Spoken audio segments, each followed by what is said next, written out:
Hello friends, हम पूजा देवी बहुत ही प्यारा सुंदर सा बेटी विवाह के गीत ले बन जा। पूरा जरूर सुनम जा और अच्छा लगे तो लाइक कर दें जा, सब्सक्राइब कर दें जा, ताकि हमारे न्यू गाना गीत भी लोग के पास जरूर पहुँचे। पूरा जरूर सुनम जा। रोवेली बेटी की हो पापा, नाए नवा ढारे हो लोरावा।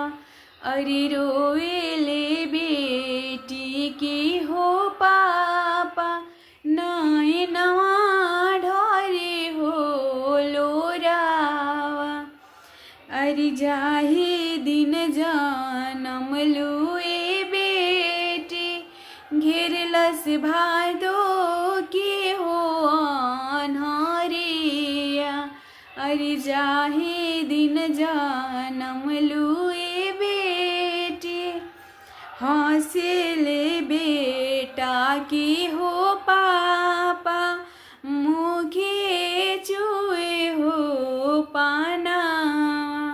अरे हौसले बेटा की हो पापा, मुखे चुए हो पाना। अरे जाहे दिन जानम लाई बाबुआ, घेरलस जेठा के हो जोरिया। अरे जाहे दिन जानम लाई बाबुआ, घेरलस जेठा